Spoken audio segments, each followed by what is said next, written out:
complex, then what we will have is minus omega square m minus omega square ma, and I will have j omega c plus ca, j omega minus ca, j omega ca, j omega ca, and I have k plus ka, right? So we again say the solution of this is the determinant of this complex matrix over each component. And then we follow the same procedure. Then what we can find is the displacement of master structure normalized by look like this, but having additional term due to the contribution of damper. Right? So it looks very similar, but there is a contribution due to damping, and that makes our graph like this. If I increase the damping, what happens? This graph will look like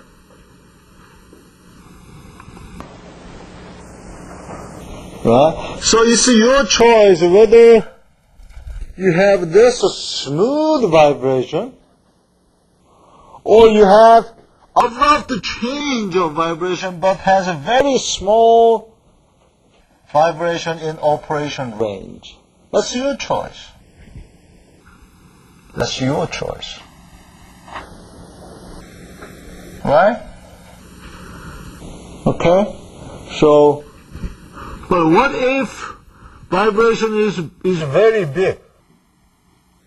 And the damping is very big.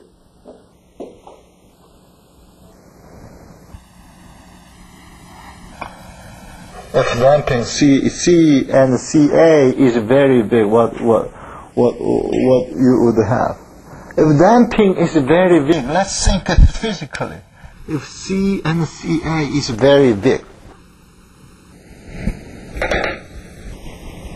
okay, rigid. Yup.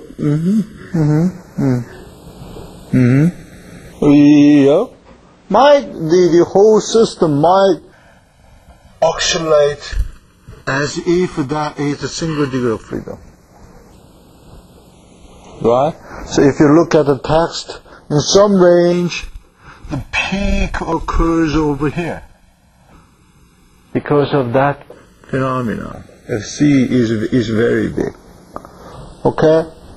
If C is negligible, if this C is negligible compared with the CA, then what will happen? We'll broaden the range of operation over here. Okay? That's the whole story we can think about. Okay? Do all those curves intersect each other at one point? That's a good point. I don't know.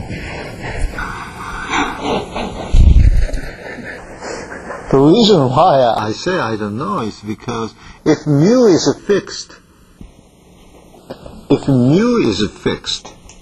then the curve might interact at one point. But we have many parameters. Mu, omega, the ratio between omega A and omega P, right? So those are the function that determines the graph. In the previous case, the only function, the only parameter we have been concerning was damping ratio zeta and the frequency ratio that is omega over omega n, as for the single degree of freedom system. So this case is a very representative picture that vividly demonstrates what really vibration observer does. Okay? Now, we have a 15 minutes.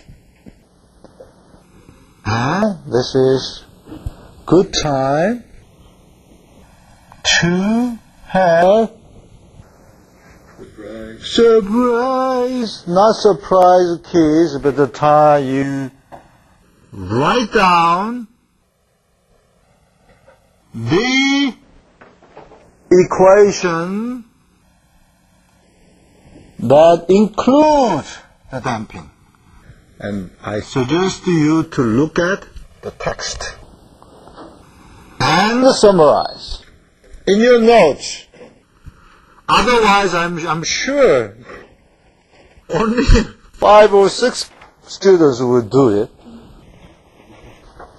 So I would like to give you a time to look at your text, starting with the page, because I all explained to you the physics, and all the remaining things is a tedious self-study, and this will start page 384 up to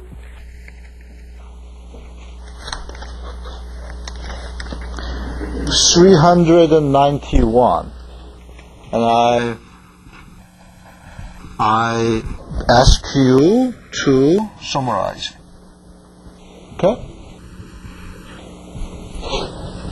Now try to think of what I talked to you in the lecture.